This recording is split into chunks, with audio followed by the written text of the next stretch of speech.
আয়নাঘর বাংলাদেশের সাম্প্রতিক ইতিহাসের সবচেয়ে রহস্যময় ও ভীতিকর এক নাম, যেখানে প্রতিটি কোণে জমা হয়ে আছে গুম হওয়া শত শত মানুষের বোবা কান্না। বহু বছর ধরে কড়া পাহারায় ঢাকা এই গোপন বন্দিশালার অন্ধকার ঘরে অবশেষে প্রবেশ করল আইনের আলো।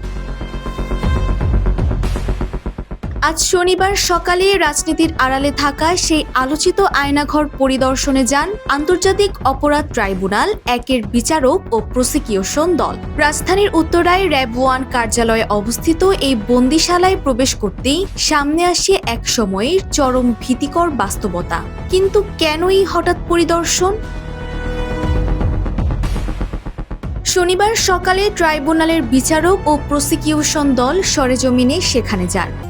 এভাবেই কোটি কোটি মানুষের ঘরে দেশ জুড়ে ফ্রিজ একটাই, ওয়ালটন।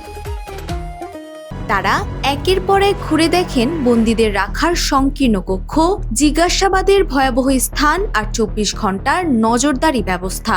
বছরের পর বছর গুমের অভিযোগগুলোর মূল রহস্য উন্মোচন করতেই এই আকস্মিক পরিদর্শন। তবে ঘটনার শুরু কিন্তু কিছুদিন আগে। গত 21 জুলাই চিফ প্রসিকিউটর মোহাম্মদ আমিনুল ইসলামের এক আবেদনের প্রেক্ষাপটে ডিজিএফআই ও র্যাবের বন্দিশালা পরিদর্শনের অনুমতি দেন ট্রাইব্যুনাল। বিচারপতি মোহাম্মদ গোলাম মর্তুজা মজুমদারের নেতৃত্বাধীন 3 সদস্যের ট্রাইব্যুনাল এই আদেশ জারি করেন। বাকি 2 সদস্য হলেন বিচারপতি মোহাম্মদ শফিউল আলম মাহমুদ ও বিচারক মোহাম্মদ মুহিতুল হক এনাম চৌধুরী। চিফ প্রসিকিউটর গণমাধ্যমকে জানান, ডিজিএফআই এর জয়েন্ট ইন্টারোগেশন সেল ও র্যাবের টাস্ক ফোর্স ফর ইন্টারোগেশন সেলের বন্দিশালা পরিদর্শন করবেন ট্রাইব্যুনালের বিচারপতি ও বিচারকেরা।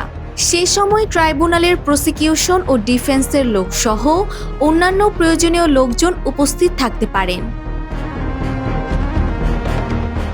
এখন মূল প্রশ্ন হলো, আজকের এই সরজমিন অনুসন্ধানে ঠিক কি বের হয়ে আসলো? গোপন বন্দিশালার এই প্রতিটি দেয়ালকে উন্মোচন করতে যাচ্ছে অনেক ক্ষমতাধর ব্যক্তির আসল চেহারা।